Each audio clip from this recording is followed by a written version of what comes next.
Fidel Velázquez Sánchez nació el 24 de abril de 1900 en San Pedro Azcapotzaltongo, hoy Villa Nicolás Romero, Estado de México, y fue hijo de los campesinos Gregorio Velázquez Reina y varias veces presidente municipal de esa localidad, y de Erlinda Sánchez. Hizo sus estudios de primaria en su tierra natal, los que concluyó en 1914. Desde entonces se dedicó al trabajo, laboró en el campo. Al triunfo de la facción constitucionalista en 1916, se trasladó a la Ciudad de México, en donde se empleó como mecánico en una maderería y también aprendió el oficio de carpintero. Después trabajó en Tlaxcala, cerca de Apam, y luego en Puebla, en un rancho maderero, en el cual que resultó muerto su padre y el mal herido en un tiroteo entre obregonistas y carrancistas. Ya repuesto, trabajó en la hacienda de Soquiapan, en Tlaxcala.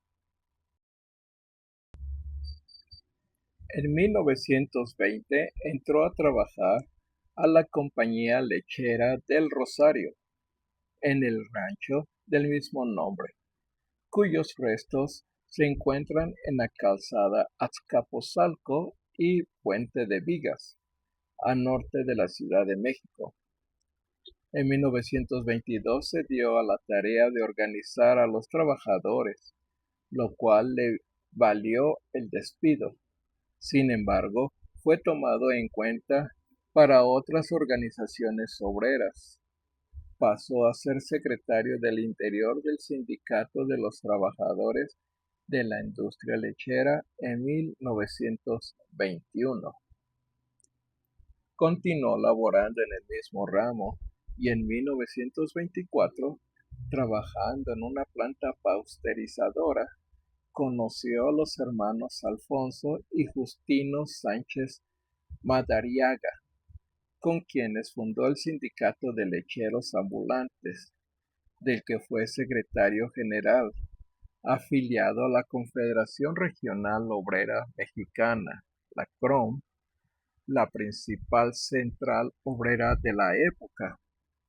Cuando Luis N. Morones, su dirigente, fue acusado de ser el autor intelectual del asesinato del presidente Obregón, Velázquez se encargó de sus oficinas y de los sindicatos del Distrito Federal afiliados a la misma. En 1929, Velázquez pasó a ser secretario general del Sindicato de Trabajadores de la Industria Lechera en el Distrito Federal. Fue cuando decidió romper definitivamente con la CROM, ya que, como señalaba en un manifiesto, en las filas de la CROM no puede haber, ni ahora ni nunca, caudillos, ya que por derribar y destruir el caudalismo se ha ensangrentado por años el suelo patrio. Luis N. Morones los calificó como lombrices que parten con rumbo desconocido. Al día siguiente, en la celebración del 1 de mayo, le respondió el sindicalista de la CGT, Luis Araiza: torpe de usted, Morones, que en su calenturienta imaginación ve lombrices. Profunda su equivocación, porque los que usted califica de lombrices son 5 lobitos que pronto, muy pronto, le van a comer todas las gallinas de su corral. Desde entonces, Velázquez y su grupo, formado por Jesús Llurén, Fernando Amilpa, Luis Quintero y Alfonso Sánchez Madariaga, fue como lo conocido como los 5 lobitos. Señala Javier Aguilar: Historia de la Confederación de Trabajadores de México, que este grupo de líderes tenía una clara visión del momento político del país. Sabían que el asesinato de Obregón en 1928 había tenido un impacto en la estructura política que se estaba creando en el país y en la vida misma de la CROM. El general Calles había roto públicamente con la CROM y, desde luego, corrió el rumor de que los líderes cromistas estaban relacionados con el asesinato de Obregón. A partir de estas circunstancias era difícil que la CROM mantuviera la misma fuerza que había poseído de 1918 a 1928. Por ese motivo, Velázquez y sus compañeros decidieron salirse y debilitar aún más la CROM. Muchos años después en una entrevista, Velázquez recordó: defendimos a Morones contra Manríquez, Soto y Gama, que eran obregonistas y enemigos suyos, pero él no supo apreciar este gesto y nos atacó con un consejo de la Federación de Sindicato Obrero del Distrito Federal, entonces que decidimos separarnos y formar la Federación Sindical de Trabajadores del Distrito Federal en 1930. Al romper con la CROM, él y Luis N. Morones se acercaron más al gobierno. Por ello, respaldaron la formación del Partido Nacional Revolucionario, lo que hizo que el gobierno les otorgara prebendas tales como cargos en las juntas de conciliación y arbitraje, a las cuales correspondía el registro o cancelación de agrupaciones obreras, la calificación de huelgas y la ventilación de los litigios colectivos e individuales. Amilpa, Quintero, Sánchez, Madariaga y Llurén actuaban en las juntas a nivel local, mientras que Velázquez lo hacía en plano federal. Así, de 1929 a 1932, Fidel Velázquez fue el representante obrero en los grupos especiales de la Junta Central de Conciliación y Arbitraje. Desde esa posición, Velázquez inició un fuerte activismo para ampliar su base social y, por ende, su poder en la burocracia sindical. De esa forma, ayudó a organizar a restauranteros y cantineros, trabajadores del rastro, cerilleros, pequeños comerciantes, expendedores de carbón, de gasolina y a otros grupos menores y dispersos en toda la ciudad. Todo esto con violencia, como le confesó a Enrique Krause. En un principio abusábamos de la violencia para controlar a sindicatos y obreros, pero después ya no, porque en primer lugar, porque el movimiento obrero había madurado y ya no era necesario echar mano de la violencia para imponernos. Una vez asentados, ya no recurrimos a la violencia para resolver nuestros problemas, sino que usamos nuestra poca inteligencia para lograrlo. Eso le llevó en 1931 a ser nombrado representante obrero de la Comisión Redactora de la Ley Federal del Trabajo, primera norma laboral en México. Al aprobarse la ley, se acentuó la injerencia gubernamental en los asuntos sindicales. Como en su tiempo lo señaló Rosendo Salazar, el movimiento obrero no tendrá ya ni la fuerza ni el alcance que tuvo en sus momentos de mayor vida, pues su obra y gracia de la ley se convierte en una cuestión legal, en asunto jurídico. El sindicato, para poder tratar, habrá de ser reconocido de sus estatutos y decisiones serán revisados por los tribunales del trabajo. Los comités ejecutivos se registrarán y a la ley, solamente a la ley, deberán sus procedimientos. Las huelgas tendrán por objetivo el equilibrio de los factores de la producción. Antes dejaban los obreros el trabajo al sentir el golpe de la injusticia. También los patrones podían clausurar sus establecimientos con un motivo cualquiera conveniente a sus intereses.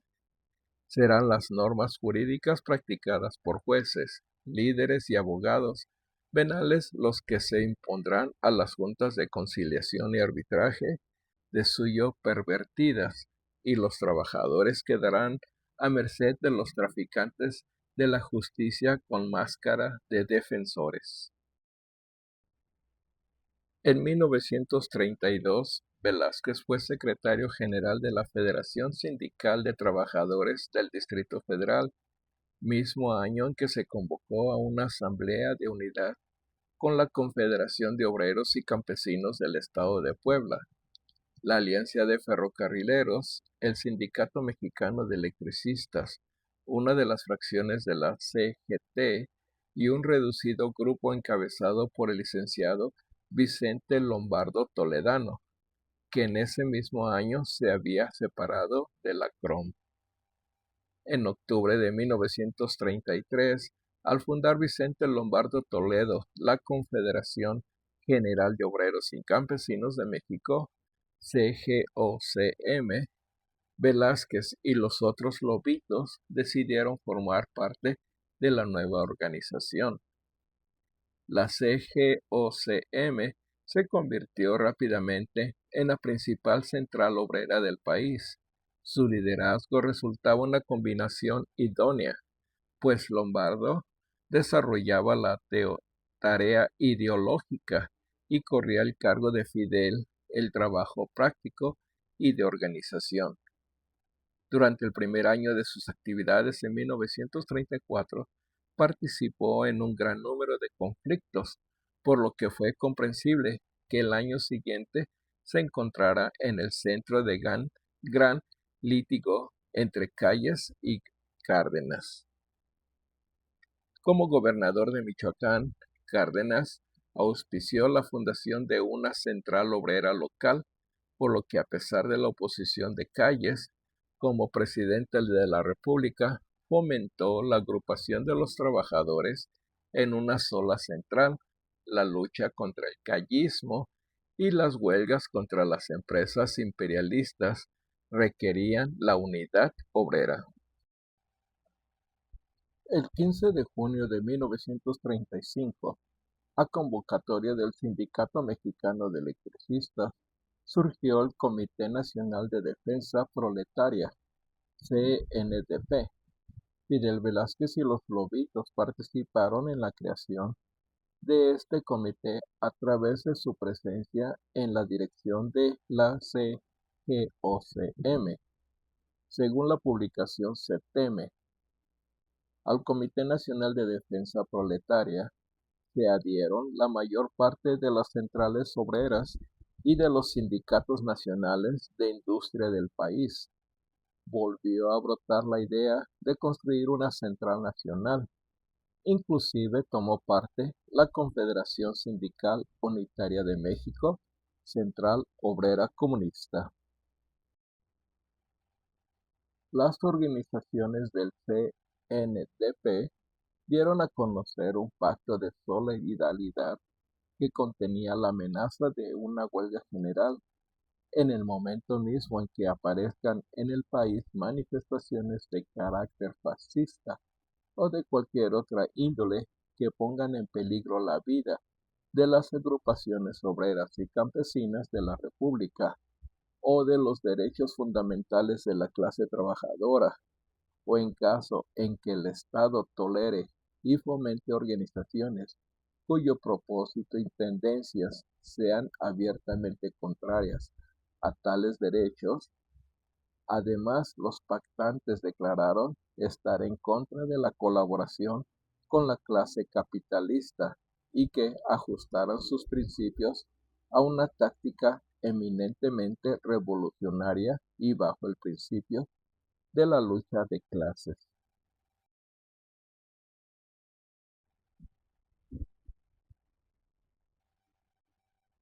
Del 21 al 24 de febrero de 1936 desapareció la CGOCM y surgió la Confederación de Trabajadores de México, la CTM.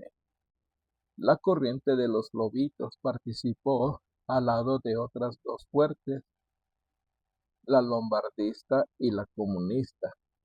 Vicente Lombardo Toledano fue electo como secretario general. Fidel Velázquez resultó designado secretario de Organización y Propaganda, señala Aguilar en el libro citado. Esta designación no fue nada sencilla. Previamente, Fernando Amilpa había lanzado la candidatura de Velázquez por la corriente sindicalista. Por otra parte, varios dirigentes de sindicatos nacionales propusieron la candidatura de Miguel Ángel Velasco, perteneciente a la corriente comunista. A los ojos de los setemistas, la Secretaría de Organización y Propaganda era un puesto clave que no debía quedar en manos de los comunistas. El orden se alteró y la asamblea se vio al borde de la escisión. Aquí está implicada una confesión para que no quedara Miguel Ángel Velasco en la Secretaría de Organización y Propaganda.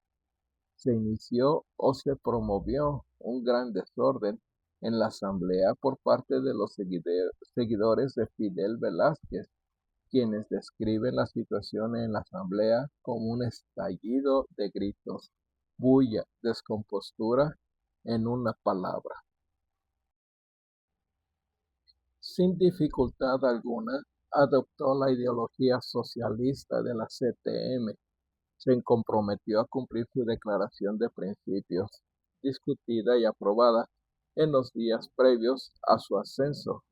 Anunció con el resto de sus compañeros que el proletariado de México luchará fundamentalmente por la total abolición del régimen capitalista y a pugnar también, tal como lo prescribió el lema setemista, por una sociedad sin clases.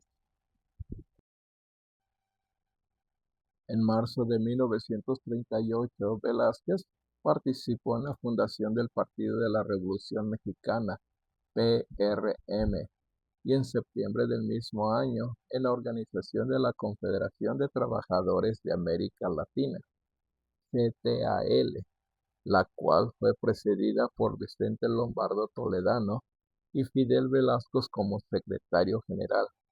Ambos tomaron parte también en enero de 1939 en la constitución de la Confederación de Trabajadores de Cuba.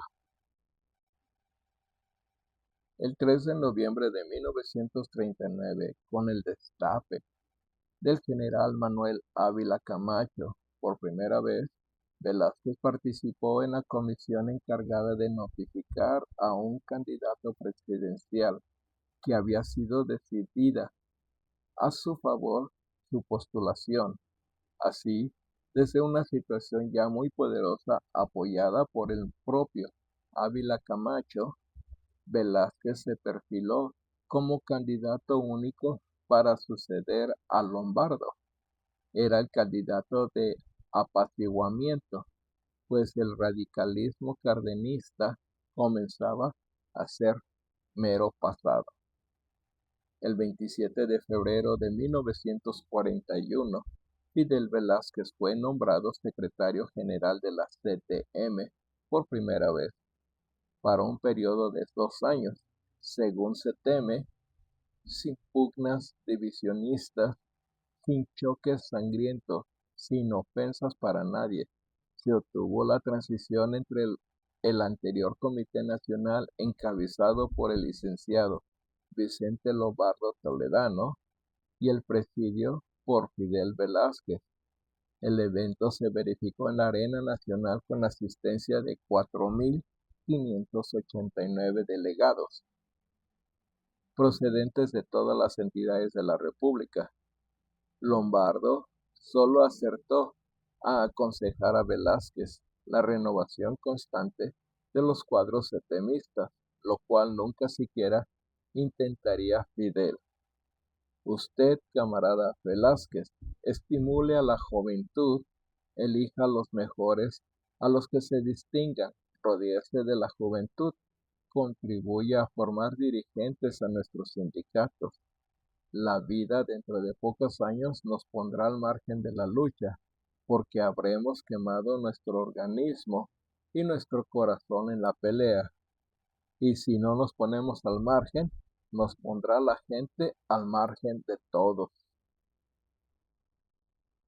Durante el movimiento estudiantil de 1968, Velázquez y los principales líderes setemistas denunciaron a los agitadores profesionales de los más variados matices, que obedeciendo consignas extrañas solamente persiguen alterar el orden público y minar la autoridad del gobierno.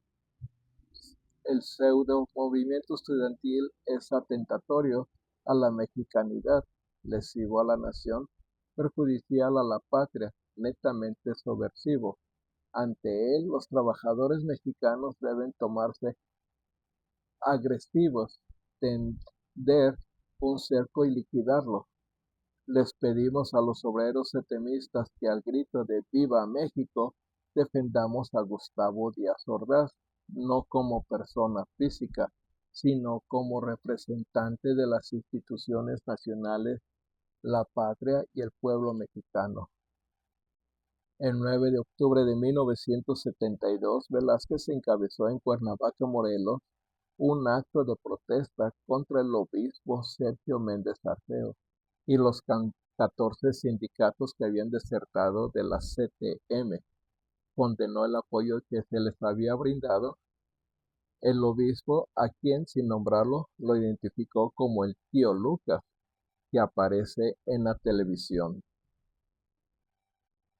En 1979 recibió la medalla Belisario Domínguez, que otorga el Senado de la República al respecto de las múltiples distinciones recibidas. Declaró: he recibido muchas satisfacciones, pero la mayor de todas es haber conseguido gran parte de las metas que nos fijamos desde el principio de la CTM.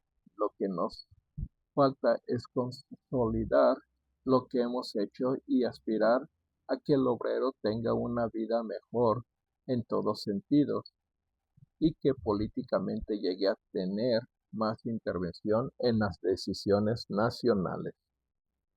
Con el acceso a los gobiernos neoliberales de Miguel de la Madrid, Carlos Salinas y Ernesto Zedillo, se iniciaron los esfuerzos para establecer un nuevo sistema de relaciones laborales más flexible para permitir una mayor ductibilidad de la mano de la obra mexicana. Los salarios reales se redujeron sistemáticamente, los contratos colectivos se restringieron en diversas cláusulas, varios líderes fueron encarcelados o sustituidos. Asimismo, el gobierno redujo el gasto social real, particularmente en salud, vivienda y en educación. Al cumplir 95 años, Velázquez dispuso que la CTM, en lugar de celebrar con un desfile obrero el 1 de mayo, se organizara una fiesta en un recinto cerrado. Ya para entonces, Fidel Velázquez ha pasado de ser casi un despojo.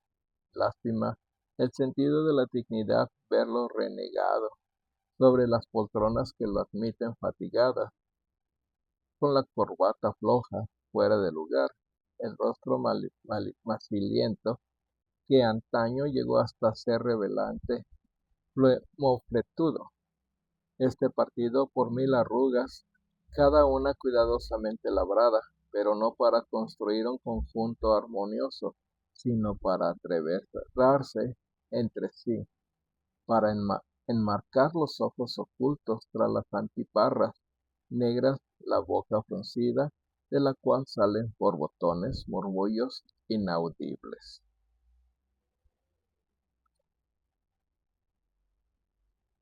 La última disposición que dejó Comité Nacional de la CTM fue mantener una unidad, trabajar y dar buenos resultados en las próximas elecciones. Lo sustituyó en el mando el líder electricista Leonardo Rodríguez Alcalde, conocido como La Güera Rodríguez.